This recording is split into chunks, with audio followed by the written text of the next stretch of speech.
Hola y bienvenidos. Hoy vamos a adentrarnos en uno de los informes preliminares más comentados de los últimos tiempos. Un documento que busca entender qué sucedió en el trágico accidente donde viajaba el cantante colombiano Jason Orlando Jiménez Galeano. Lo que escucharás aquí no es una sentencia definitiva, sino la reconstrucción fiel de lo que se ha podido establecer hasta ahora. Y por eso mismo, cada detalle es crucial para comprender cómo se desarrolla una cadena de acontecimientos tan rápida como inesperada. Gracias por ver mi video y no olvides suscribirte para seguir apoyando este canal y darme más motivación para continuar. Según el documento oficial, la tarde del 10 de enero del 2026 una aeronave privada acabó de despegar del aeropuerto Juan José Rondón en Paipa, Boyacá. A bordo viajaban 6 personas. Todas plenamente identificadas, el artista Jason Jiménez, 4 integrantes de su equipo de trabajo Juan Manuel Rodríguez, Oscar Marín, Jefferson Osorio y Wisman Mora y al mando el capitán Hernando Torres. El vuelo había sido planeado como un trayecto visual hacia Medellín, con un plan formal presentado, autonomía suficiente y una ruta que en apariencia no presentaba mayores complicaciones. Sin embargo, para entender esta historia es necesario retroceder un poco y observar los eventos previos que precedieron al despegue. El informe recalca que este viaje no fue improvisado ni realizado en una aeronave inactiva. Al contrario, el avión había estado volando activamente los días anteriores, incluyendo un vuelo de comprobación tras un mantenimiento reciente en el motor izquierdo. Aquel mantenimiento incluyó cambios de anillos en cilindros y reemplazo de magnetos. Seguido de un vuelo de prueba sin novedades, lo que dejó la aeronave operativa y lista para continuar su itinerario. Nada en los registros indicaba anomalías, advertencias o comportamientos inesperados. Todo parecía rutinario, tal como ocurre en cientos de operaciones diarias de este tipo de avión. Y es precisamente esta aparente normalidad lo que hace que la reconstrucción del accidente cobre aún más importancia.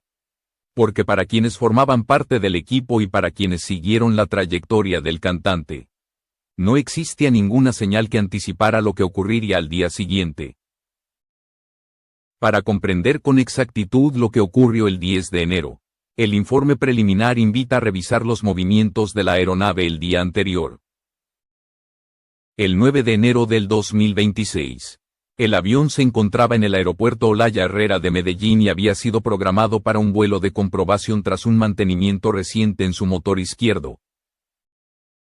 Este mantenimiento incluyó el cambio de anillos en cilindros y la sustitución de los magnetos. Un procedimiento habitual cuando se busca asegurar el rendimiento óptimo del sistema de combustión.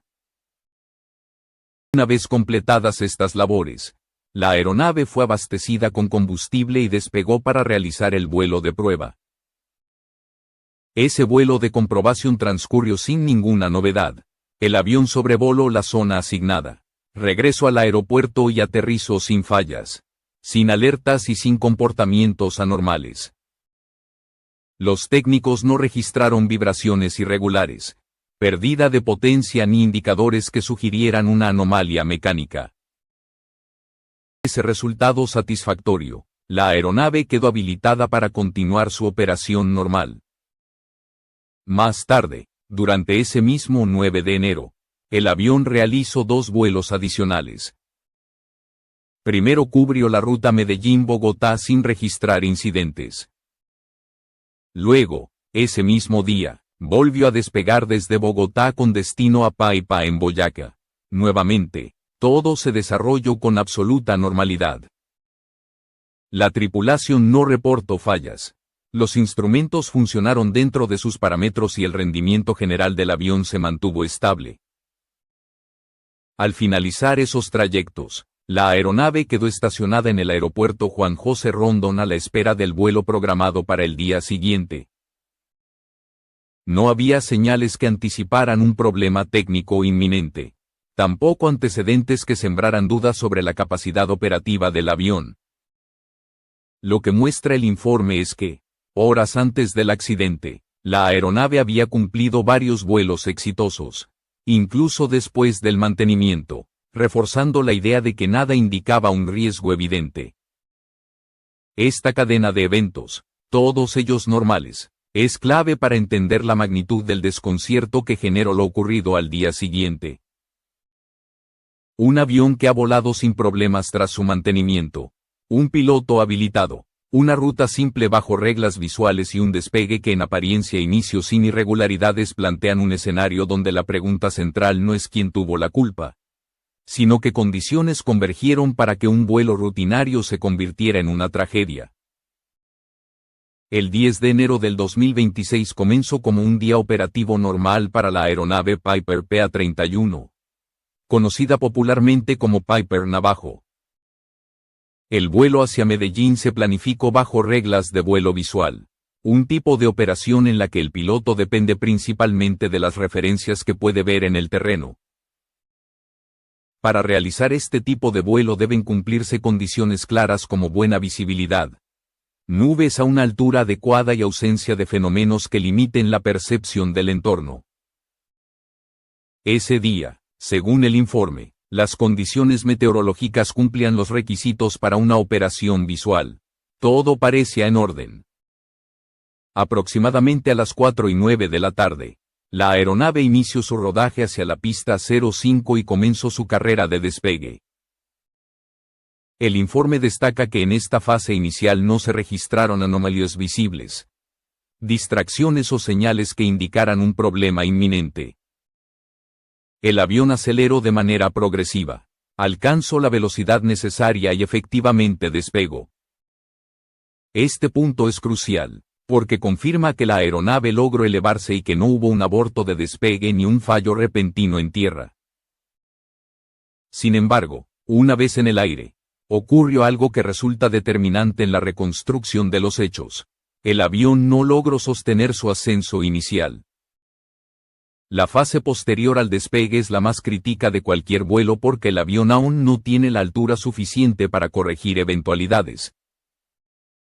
De acuerdo con el informe, la aeronave no ganó una altitud significativa y, luego de unos instantes en vuelo, comenzó a perder altura.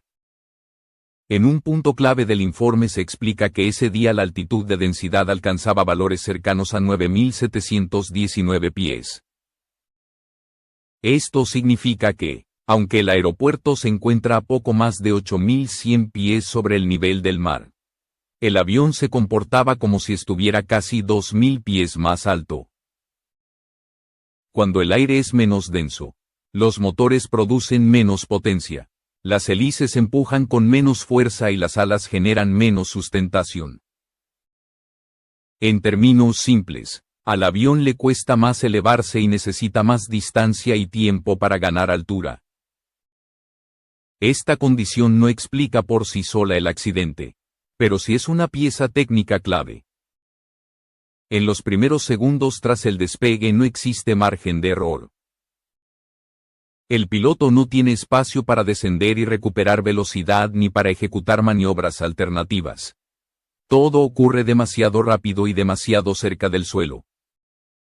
La pérdida de altura empezó poco después del ascenso inicial y el impacto se produjo a aproximadamente 1.97 kilómetros del umbral de la pista, lo que confirma que el descenso fue rápido y se dio dentro de la fase crítica inmediata al despegue.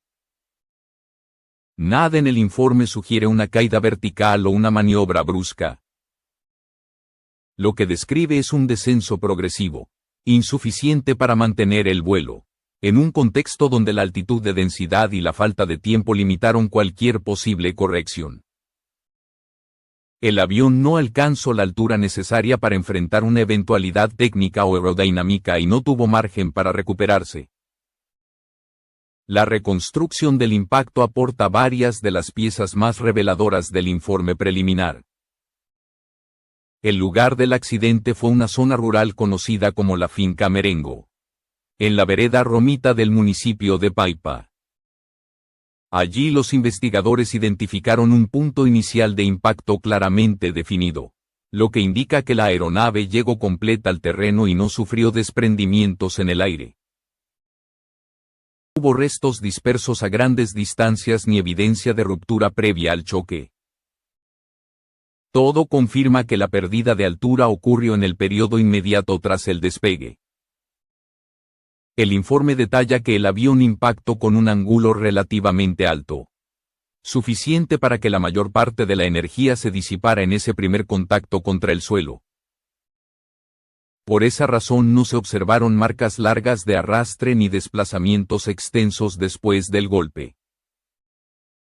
El avión no se deslizó, sino que se detuvo de manera abrupta en el punto de impacto. La actitud del avión al momento de tocar el terreno también fue clave. Según los análisis, las alas estaban prácticamente niveladas, sin una inclinación extrema hacia alguno de los lados y sin rastros de una maniobra violenta. La ligera inclinación hacia la izquierda sugiere un descenso sin control completo, pero tampoco una pérdida aerodinámica abrupta o una entrada en picada. La nariz del avión presentaba un ángulo de cabeceo ligeramente hacia arriba, lo que indica que no venía apuntando directamente al suelo. Esta postura es compatible con un intento de mantener el vuelo o recuperar sustentación, aunque ya sin la altura necesaria para lograrlo. El golpe, sin embargo, fue lo suficientemente fuerte para producir un rompimiento estructural significativo en las zonas donde se encontraban los tanques de combustible. Ese rompimiento permitió la liberación y posterior evaporación del combustible, que al entrar en contacto con componentes calientes del motor produjo el incendio. El informe es enfático al aclarar que no hubo fuego en el aire.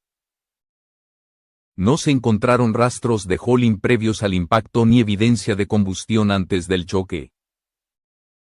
El incendio se originó después del impacto y fue una consecuencia directa del daño estructural ocasionado por el golpe. Durante la inspección se verificó que ambas alas presentaban afectación importante por el fuego, siendo el ala izquierda la más comprometida. En el ala derecha se pudo identificar la posición del flap, que estaba replegado, mientras que el alerón se encontraba en posición neutral. El tren de aterrizaje también estaba replegado dentro de su compartimiento, lo que deja claro que el avión no se encontraba intentando aterrizar de emergencia. Los motores, aún unidos a las alas, mostraban deformaciones propias del impacto y afectación por fuego, pero sin fracturas visibles ni fugas de aceite previas. Este punto es crucial, porque indica que no hay evidencia preliminar de una falla catastrófica antes del accidente. Las hélices, por su parte, mostraban deformaciones compatibles con un impacto de baja energía, lo que sugiere que el avión no llevaba una gran velocidad horizontal al momento del choque. Esa característica concuerda con un descenso sin margen de corrección, donde el avión ya no tenía altura pero tampoco velocidad suficiente para recuperar sustentación. Todas estas observaciones forman parte del análisis preliminar, que busca entender la secuencia física del accidente sin especular sobre causas definitivas. Las piezas están ahí, pero aún requieren una evaluación técnica a profundidad.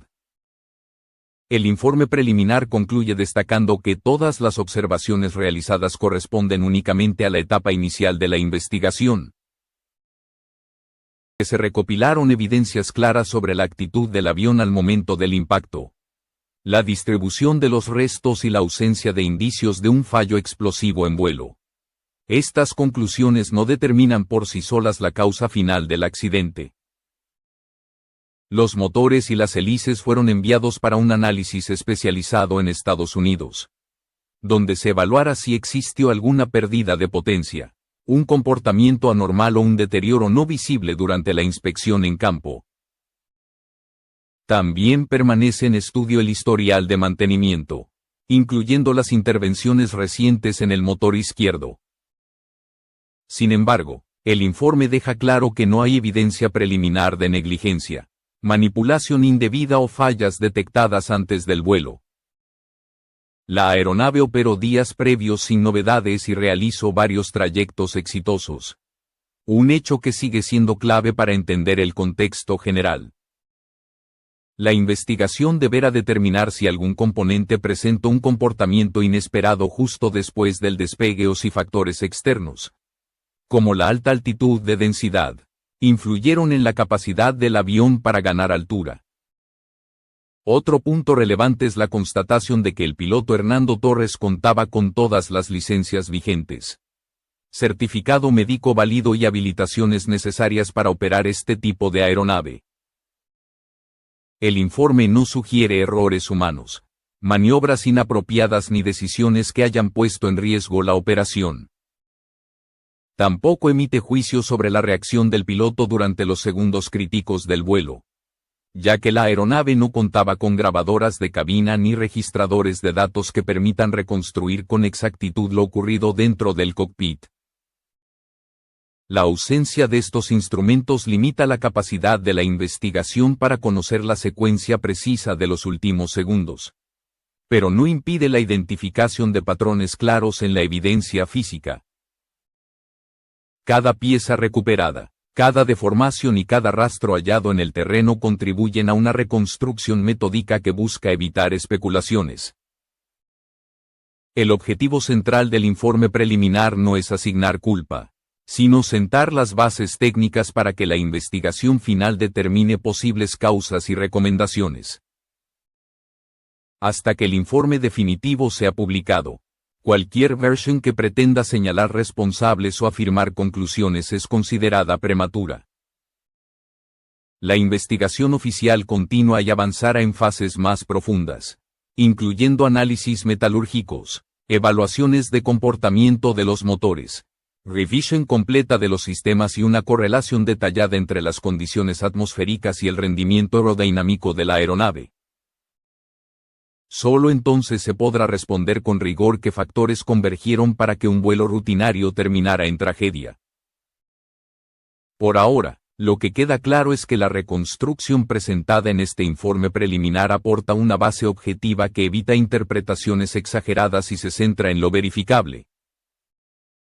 Es un recordatorio de que en la aviación cada detalle importa y de que el aprendizaje que surja de esta investigación es fundamental para prevenir que una tragedia similar vuelva a repetirse.